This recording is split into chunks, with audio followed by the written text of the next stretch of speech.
ọnọdụ nchekwa abịago n'ọsọ eke na Anambra steeti ndị Anambra ka anyị lote na ọrụ nchekwa bụ nke dịrị onye na onye ọbụla ka anyị donye gọọmenti ukwu nyere ndị ọrụ nchekwa aka ịfụ na echekwara ndụ na ngwongwo ọhaneze na Anambra steeti ifu ihe dị aṅaa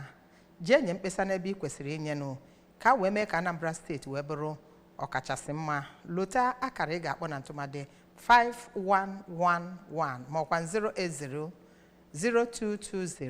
08002200008 gerezi aka ụwa ka ọra aha mbọ bịa n'uju egolum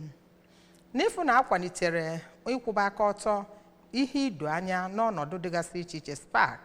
na ịgba mbọ na Anambra steeti n'ụlọ ọrụ ministri na-ahụ maka ahụike were nkụzi ihe otu ụbọchị nke eji wee hazie usoro nakwa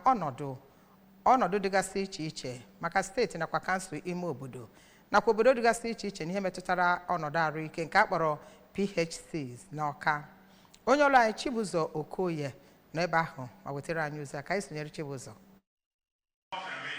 Mgbe ọ na-agwa ndị ahụ bịara ya bụ nzukọ okwu ka onye kọmishọna ahụ maka ahụike na steeti a bụ dọkịta Afamobidike mere ka amata na ọchịchị gọvanọ Chukwuma Soludo bụ nke ji ahụike ndị bi na steeti a kpọrọ ọlụ ma kwue na ya bụ ọgbakọ bụ nke mere iji tụpụta atụmatụ bụ ịgba iji nwelite ọnọdụ ahụike steeti a n'ogo dị elu. Onye executive director na Social and Integral Development Center bụrụkwa onye consultant nke Anambra na International Budget Partnership bụ Oriakụ Ugochi Ehiahirike mere ka amata na ya bụ nzukọ akpọkọbara bụ iji wee tụpụta atụmatụ bụ ịgba na ụdị ga-eji na-alụ ọlụ ka ọ bụrụ akwa akwụrụ n'ụlọ ahụike ndị opekata mpe ahụ dị n'ime ime obodo na-etuvighị nnukwu ego.